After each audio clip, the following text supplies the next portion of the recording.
It is my tremendous honor to introduce to you the parents of Corporal Andrew Wilfahrt. Jeff and Lori, since Corporal Andrew Wilfahrt's death in February, have become major spokespersons for the cause of what you just heard: responsibility, commitment, love, equality. I would ask us if we could, in honor of their son and in honor of their work that they have taken upon their shoulders, that we might raise our flags to the memory of Corporal Andrew Wilfahrt and to the work that Lori and Jeff continue to do.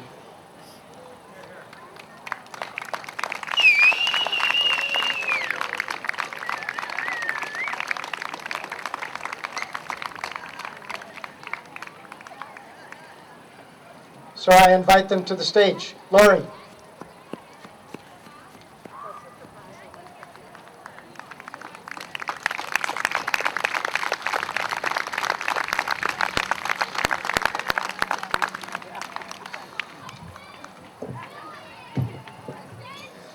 Hello, Duluth. Hello! My name is Lori Wilfahrt, and I'm a lifelong resident of the state of Minnesota. My husband and I raised 3 children in Rosemont, where we still reside.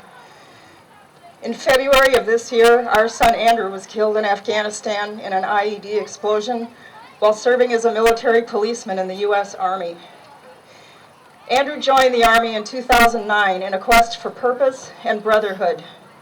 He was gay and enlisted knowing that he would have to closet himself under Don't Ask, Don't Tell, only to find the Army community to be much more accepting of gays and lesbians than he had expected.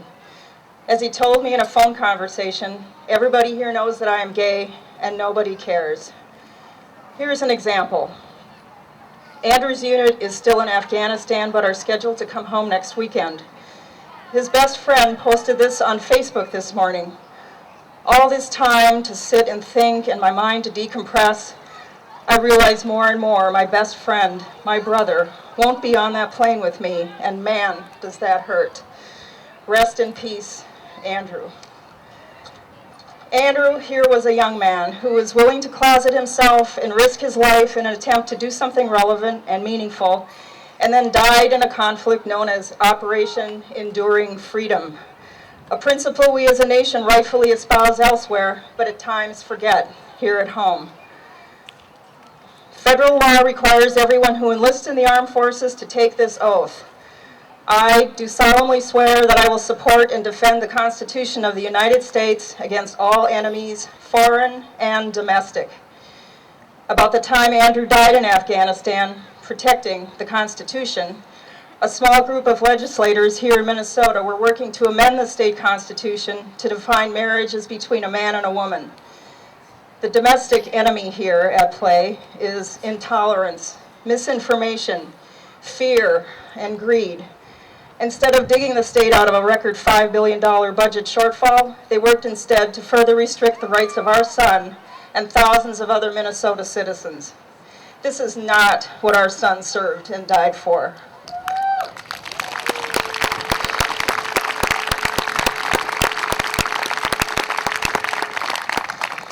So on this 4th of July, I'm thinking about patriotism. What does it mean? In one of Andrew's many notebooks that came back from Afghanistan, he had jotted down this quote, "Speak up, even if your voice shakes. This is patriotism." Speaking out against this constitutional amendment, defending our fellow citizens, honoring our son by working for marriage equality for everyone in Minnesota. And I would like your help. Straight people must take action by speaking up in defense of our LGBT citizens. They cannot do it alone.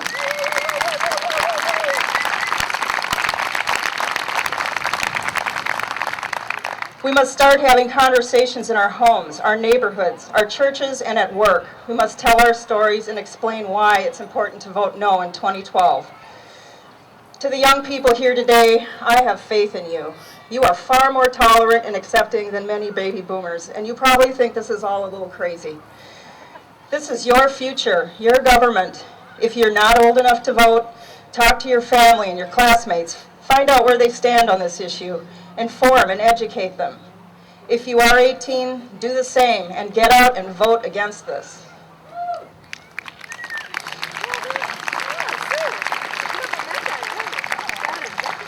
And to the LGBT community here today, you know more than anyone what's at stake. But times are changing. 1 week ago, New York legalized same-sex marriage.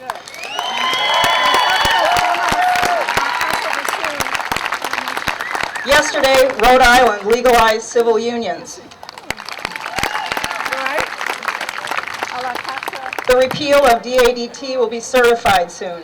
All these things give me hope. And if we all work together, we can put a stop to this nonsense next November, right here in Minnesota. Thank you.